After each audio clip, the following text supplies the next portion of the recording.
Magandang araw po sa inyong lahat. Nandito po tayo sa Barangay 105, Sony, District 1, Tondo, Manila. Dito po sa ano ba lugar ito? Aroma, Barangay Aroma po. Ayan. Cyber daw ako, cyber. Brother, sinama ka ni Ara. Sinama ka na ni Ara. Ay. Sabi ni Ara, barangay 105 daw. Okay, thank you very much. Barangay Aroma. Ay, tama? Barangay 105 na daw, sabi ni Ara. Barangay 105. Kasi narinig niya, sabi mo barangay Aroma. Sabi niya, Ayun. barangay 105. Matalinong bata. Ikinarek po niya ako kasi sinabi kong Barangay Aroma. Barangay 105 po pala. Aroma. Ayan. Iba na mga bata ngayon. Mas technology po ang kanilang kaisipan kesa sa mga matatanda. Siyempre matanda na. Lilipas na talaga yan. Ayan. Ang sabi naman ni tatay, Alzheimer daw. Ayos. Ano kaya ito? Manguhula siguro ito. Patay ko kaya natin piyesa sa Quiapo ito. Ilaw, ba't yan? Purihin ng Panginoon. Sige po, punta na po tayo sa Biblia, no? Sa Bible po kasi, merong nakalagay dito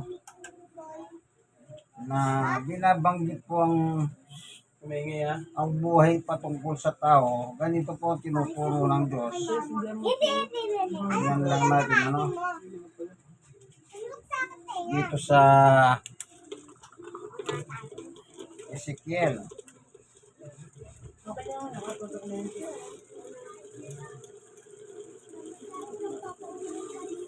Ito nakalagay. Dito po sa Ezekiel 18:23. Makinig kayo, makinig. Ito, sabi dito, hindi ko ikinasisi ang kamatayan ng masama. Yan po pahayag ng Diyos. Ibig sabihin, lahat naman po tayo masama. Ibig sabihin, hindi masaya ang Diyos kung tayo po ay mamatay na masama. Tandaan nyo lahat tayo masama. Hindi gusto ng Diyos na mamatay tayo sa kalagayang masama. Sabi niya, ito ulitin natin hindi ko ikinasisi ang kamatayan ng masama, sabi ni Yahweh. Ang ibig ko nga, siya'y magsisi at pagbagong buhay. Yun ang gusto ng Diyos. Bagamat tayo makasalanan, ang gusto ng Diyos, magsisi tayo. Kung ano po yung buhay natin, pagsisiyan natin at magbagong buhay tayo. Kasi hindi ka pwedeng magbagong buhay hanggat hindi ka nagsisisi Kaya di ba sinasabi nila, magbagong buhay ka na. Di ba may mga ganyan nagpapayo mga kaibigan? Pare, magbagong buhay ka na. Matanda ka na. Di ba may mga ganon? Pero kung minsan imbis na magbago, siya pang galit pagka pinapayuan ng ganon. Di ba? Halimbawa, sugarol. Kada sweldo, imbis na ayan sabi niya, ubos daw. Pero namang nangyayari talagang ganyan, Napag-uwi niya, wala na. Kaya nag-aaway po sila ng mag-asawa kasi wala na nga natitira. Pag pinayuan ng kaibigan, siya pang galit. Anong sabi niya? Di mo naman perang ginagamit ko hindi po ba gano'n nangyayari kung minsan? Hanggang sa tumatong sa hindi magandang pagkakaunawa kahit na Nag-aaway na. oo. Kasi hindi mo pera ginagamit ko. Totoo po, hindi talaga pero Kapwirang bulok niya. tama yan. Katwiran na bulok yun. Tinutuwid ka na. Oo. Ngayon, ang sabi ng Diyos ay dito pa sa verse 30, kaya nga bawat isa sa inyo aatulan ko ayon sa kanyang ginawa. Magsisi nga kayo, tumalikod sa inyong kasamaan bago bumagsak sa inyo ang parusa. Yun yung warning. na kaya tayo pinagsisisi ng Diyos, meron palang babagsak na parusa. Ngayon, hindi natin alam kung ano yung parusa sinasabi ng Biblia kasi nakalagay lang parusa. O hindi ka naman pwedeng umula. O, hindi po ba? Pero yung salita ng Diyos, totoo yan. May parusa talaga. O, ito may tatanong ako sa inyo. Sa ngayon, yung dating presidente yan nakakulong sa ICC, ano? International Criminal Court. Sa dahig nakabase yun. Ibig ba sabihin, pinaparusahan siya ng Diyos ngayon? Ang sagot, hindi. Hindi. Tingnan nyo po yung nakalagay dito sa 1:17. Babasahin ko po anong nakalagay dito. Sabihin, hindi pa siya pinaparusahan. 3:17 ha. Isinugo ng Diyos ang kanyang anak. Si Jesus yun, anak. Hindi upang atulan ng parusa ang sanlibutan. Tayo yung sanlibutan, binubuo ng tao. Kundi upang iligtas ito sa pamamagitan niya. O kita nyo? Hindi na pa rito si Jesus para atulan ng parusa. So, ibig sabihin, okay, merong record ha. At pinatay niya yung sa Philippine National Police, sa data nila, 30,000. Oh. Bukod pa doon sa sinabi niyang inamin niya, noon sa Kongreso, yung Quadcom, kung tawagin, na tinanong siya ni Pastor Benny Abante kung pumatay na siya ng tao. Ang sagot niya, pumatay na ako, siguro mga 7, sabi niya. Doon sa firing range, doon sa Davao, doon pala siya pinapatay yung mga gusto niyang patayin. Oh, kasi nung imbestigan niyan, sa panahon ni Laila de Lima, nagalit si Duterte. Nang mayor pa si Duterte sa Davao. At pinahating niya si Laila de Lima doon. Buti, hindi nakuha si Laila de Lima, kundi patayin si Laila de Lima sa kanya doon. At meron po silang nakuha buto doon sa firing range. At yun po yung binanggit ni Pastor Benny Abante. Natatandaan mo pa ba, sabi niya kay dating Pangulo, yung firing range na pinagdarahusan niyo? Oo, sabi niya. O, kita nyo? Inamin niya na mga 7 na yung pinatay niya. O, ang utos ng Diyos, huwag kang papatay Isipin nyo, huwag kang papatay. Bakit siya pumatay? Kasi nga, meron siyang kapangyarihan. Pero hindi ibig sabihin kung may kapangyarihan ka. Halimbawa, pulis. Siyempre yung pulis nasa bingit ng kamatayan. Natural kung papatayin ka ng pulis. Sa batas, hindi siya may salab, swelto siya. Pero kung pulis ka, basta ka nalang papatay. Kagaya ng mga tokang, patay dito, patay doon. Kasi nga may bayad. Ay namin din ni Duterte yan.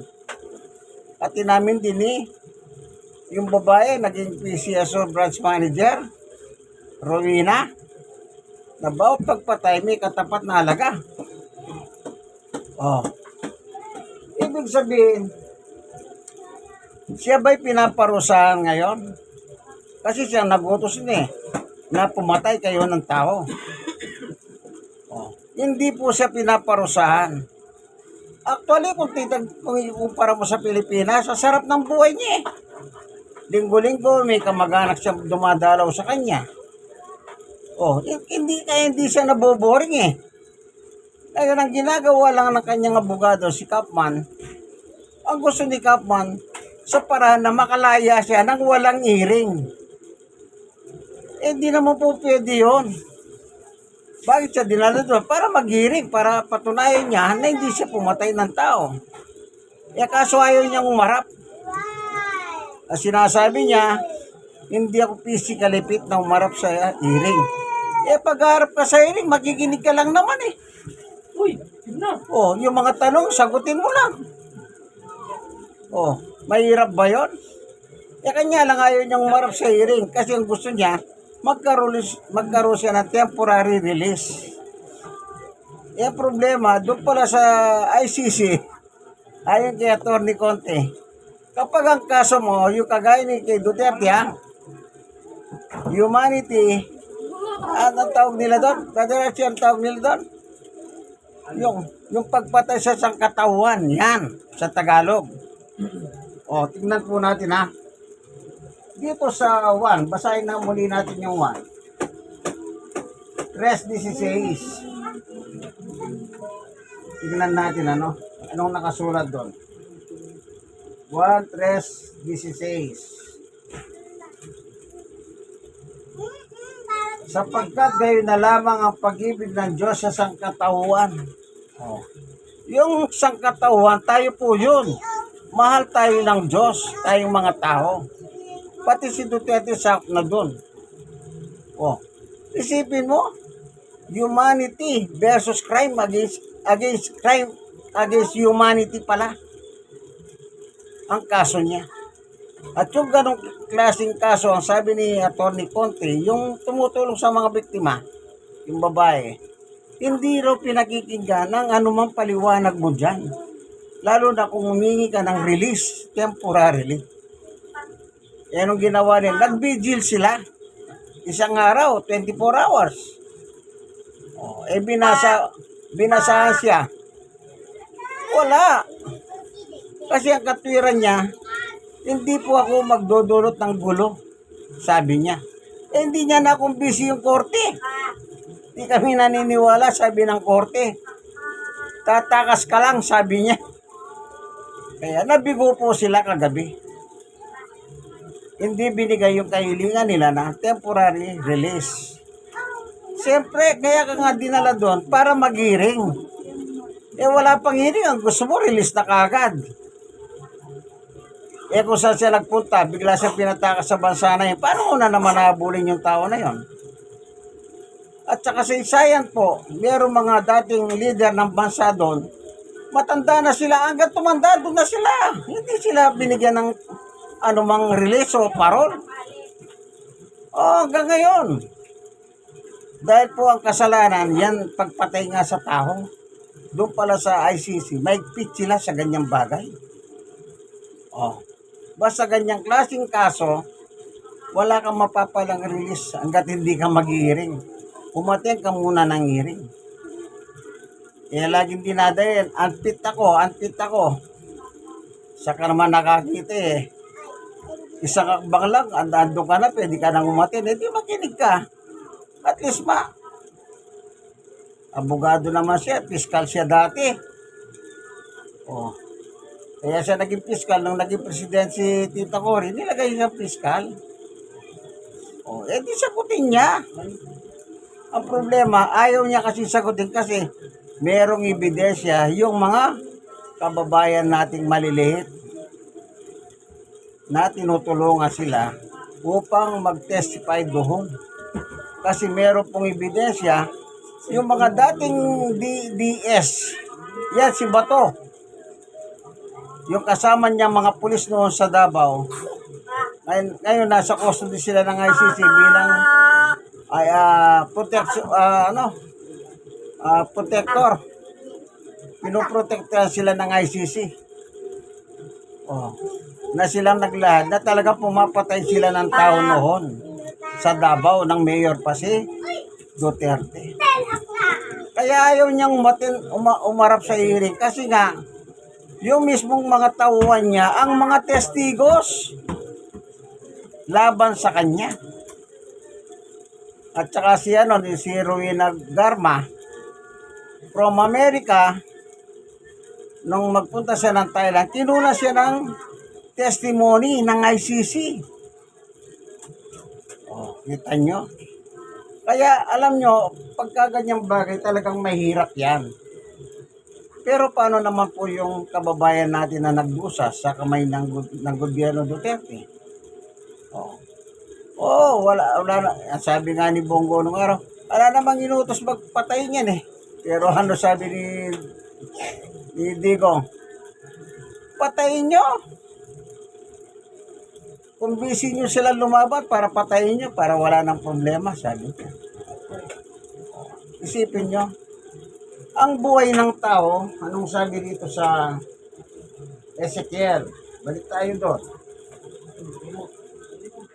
Ang sabi ng Diyos dito, ito. 18:4. Akin ang buhay ng lahat ng tao, maging sama sa anak at ang kaluluwang magkasala ay mamamatay. Pansamantala po ngayon, sa kalagayan ni Duterte, siya po ay patay. Ito nakalagay dito eh. Pero hindi siya patay na nakaburol. Kundi patay siya, iwalay siya sa Diyos. Yung sinasabi ni Apostol Pablo sa Efeso. Tingnan natin yung sinabi ni Pablo nung panahon na nangangaral siya, no? Sa kanyang panahon. Ang sabi niya, Efeso chapter 2 verse 1 and 2. Noong una'y patay kayo dahil sa inyong mga pagsuway at mga kasalanan. Ano ba ang sinuway ni Duterte? Yung sabi ng Diyos, huwag kang papatay. Hindi sinunod ni Duterte yun. Kasi parang uhaw po siya sa dugo ng kapwa niya Pilipino. Oh, anong sabi ni Pablo? Patay kayo. Itong kausap ni Pablo dito, mga taong buhay. Ang ibig sabihin po, spiritually separated from God. Kaya si Duterte ngayon, sa kalagayan niya, dahil hindi, siyempre, hanggat walang hearing, wala, meaning niya. Sa kasalukuyan, iwalay po siya sa Diyos. Iwalay siya sa Diyos. Nagtataka ako, nag-vigil yung kanyang yung mga sa PDP, ang presidente doon, si Robin Padilla eh. Oh. Si Robin Padilla, Muslim, yung PDP na grupo niya, Katoliko. Pati sarili yun, magkalabas sila eh. Oh. Eh, hindi naniniwala sa Diyos si Duterte. Nung araw, sabi niya, stupido ang Diyos. At si Jesus naman, ang pinako sa cross, sabi niya, ang Diyos niyo, pinako niyo sa cross. Kung ako ang Diyos, pako niyo sa cross. Susunugin ko kayo, sabi niya. Pumunta dito sa Santo Papa ng Simbahan Katoliko. Anong ginawa niya? Minura niya. Minura niya. Kung ako ang presidente, palalayasin ko yan. Balik ka na doon sa Roma. Pero napiyay pa si Papa. Sino pa? Yung dating presidente ng Amerika. Piniyay niya rin. Walang respeto sa kapwa. Wala din respeto sa Diyos. Yan tanong, saan nananalangin ngayon yung PDP? Para hingin ng release. Mag-isip kayo. Sino tinatawagan nila? Yung Diyos? Sabi nga sa social media, hindi naniniwala sa Diyos, minura ang Diyos eh. Tapos doon ka mananalangin. Finally, lumabas ang resulta. Anong resulta? Bigo si Duterte. Kaya nga sabi ni Sientre, wala na, doon na siya mamamatay. Bakit? Wala na palang kapilang uli ng release. Tapos na. By next year, ang sabi sa balita, January, magkakaroon ng hearing. Sana umatin siya ng hearing. Para masagot niya yung mga tanong. Yung inakusa sa kanya na pagpatay. Sa sangkatauhan. O ano pa? Itong mga mahal ng Diyos, itong sangkatauhan na nakalagay sa Biblia, sa panahon niya, yung naguhulog ng PhilHealth, naalala niyo yung PhilHealth? Sino ang pinakamataas ng PhilHealth? Siyempre si Duque. Ang tanong, nung ninakaw nila yung 40 million sa PhilHealth, nakakulong ba si Duque? Hindi. Kanino pera yun? Pera ng taong bayan yun. Hindi pera ng gobyerno yun. Kumbaga naglalagak lang ng pera ang mga taong bayan na nangangasiwa gobyerno. Sa panahon niya, nangangasiwa si Duque. Ninakaw 40 million. Nakulong ba si Duque? Hindi. Anong sabi ng tao? Bagman yan ni Duterte. Isipin nyo, yung perang inuhulog ng tao, ako PhilHealth member po ako, naguhulog talaga ako ng quarterly. Isa ako sa mga ninakawan. meron bang nakulong na Duterte? Meron ba nakulong na Duque? Hindi, wala. Pero sa kasalukuyan, siya po hindi pinaparusahan kasi mahal siya ng Diyos at separated siya sa Diyos naman. Gawa ng yung kasalanan niya. Kaya sabi ni Daraning Priest nung araw, dapat magsisi na siya. Tama yun. Yun ang nakalagay sa Biblia. Tingnan po natin ang sinabi ni Jesus. Yung bang pangangaral ni Jesus, kagaya ng Diyos sa sinabi niya, tingnan po natin. Dito po sa Mateo 4:17, ang sabi ay ganito.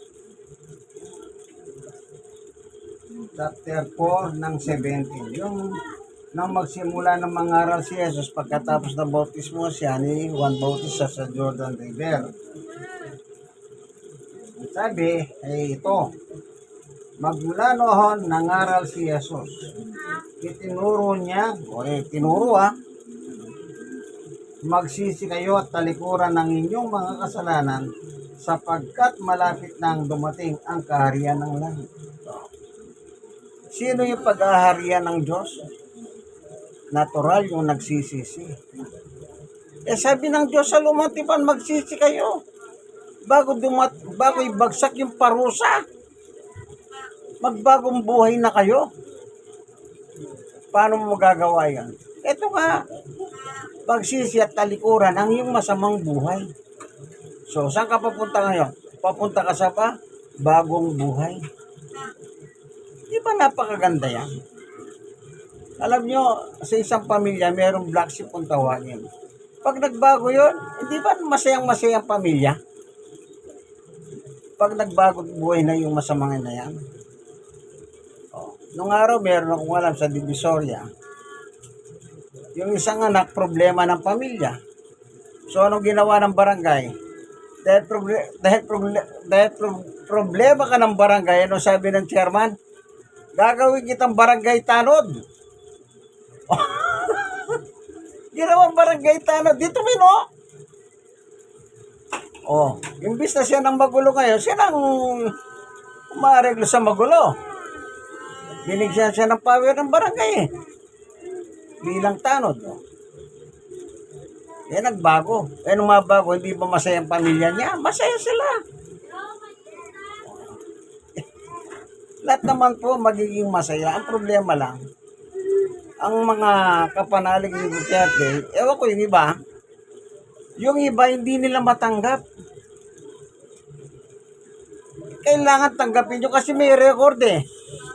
Sana kung walang record, doon kayong malma. Kaso may record eh. At ang problema, hindi pa pwedeng mabura yung record kasi nga ayaw niyang harapin yung hearing. Ayaw niyang umarap. Lagi niya sinasabi, hindi ako physically fit. Samantalang yung kamag-anak niya, linggo-linggo pumupunta ron. Chika rito, chika doon. Anong sabi nung Yung pangalawang, yung unang asawa niya muna, yung nanay nila Baste. Ang sabi niya, okay naman ang lagay niya dito. Okay Pagkatapos yung pangalawa, umiilig siya ng panalangin din.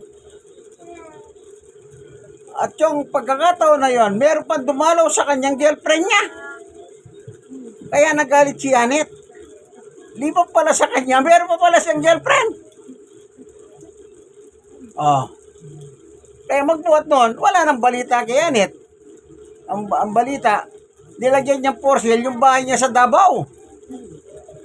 Kasi nga, yung meron pa pala siyang girlfriend akala siya nang uli at meron pa siyang girlfriend. Isipin niyo po yung mga ganyan. Kaya paano nila sasabihin, kawawa daw ang kanilang tatay, Digong? Itong nakaraan, sabi ni Bongo, ipanalangin niyo naman ang tatay Digong. Sabi naman ni Harry Roque, nahuli na si Harry Roque. Ewan ko kailan nila i-deport sa papuntang Pilipinas. Ipanalangin din daw siya at panalangin si tatay Digong niya. Paano yun? Hindi naman siya naniniwala sa Diyos. Siya mismo. Inamin niya. Alam nyo kasi kung minsan, hindi po makontrol yung bibig eh. Banat ng banat, bandang uli. Anong sabi ng tao? Ayan, napadali ang karma. Eh, siyempre, taong bayan na nakakakita eh. Araw-araw nasa balita eh. Wala na po tayong magagawa. Pero, kung magbago si Duterte, magsisi siya, talikuran ng kanyang kasalanan, pero kailangan siyang umaten. Meron ko kukwento ha. Isang wanted na nagtatago sa parting Laguna.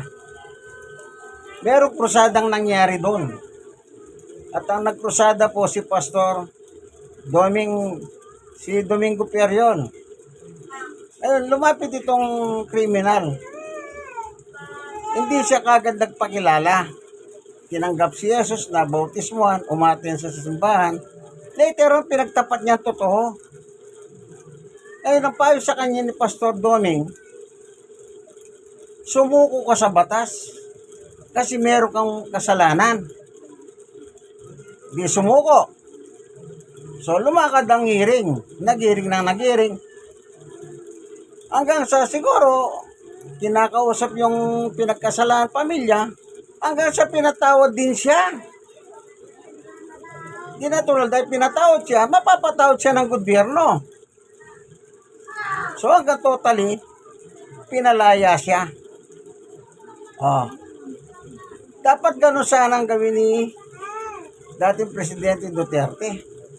Magsisi siya. Lahat naman po tayo nagkasala eh. Kaya wala tayong pwede sisihin. Pero may batas ang Diyos. Anong sabi ng Diyos? Magsisi at talikuran ng inyong kasalanan bago'y bagsak yung parusa. May parusa talaga po. Kung dito sa lupa may bayad ang kasalanan, ganoon din sa langit may bayad po. Pero kung magsisisi ka, wala ka nang babayaran sa Diyos. Di po ba? Yung mga Pilipino naman, madali naman, malambot ang puso ng Pilipino eh. Madali silang makalimot, lalo na kung sasabihin nagbago na siya, nagsisi na siya. Hanggang ngayon, walang bakas po sa kanyang yung salitang pagsisisi. Si Roque, ano sabi ni Roque? Wala, ano pagsisisi? Kita niyo? Wala. Kaya alam nyo, sayang. Nung araw sabi ni Jesus kay Judas, yung nagkanulo sa kanya. Ano sabi ni Jesus? Judas, buti pang hindi ka na pinanganak. Isipin niyo po, sabihin ng Panginoon sa kanya yun. Oh. Ngayon, pwede ba natin sabihin sa mga makasalanan ayaw magsisi? Oh, pwede. Kasi si Judas hanggang mamatay, hindi po nagsisi. Sa kasaysayan.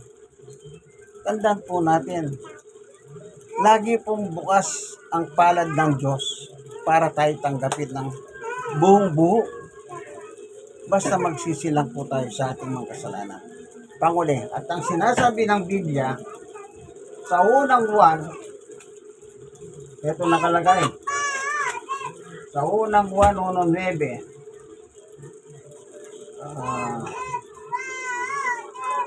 subalit kung ipinapahayag natin ang ating mga kasalanan, patatawarin tayo ng Diyos sa mga ito. Kita nyo, patatawarin po pala tayo. Di ba napakaganda yan? Ano pa? At lilinisin tayo sa lahat ng ating kasalanan sapagkat siya'y tapat at matuwid.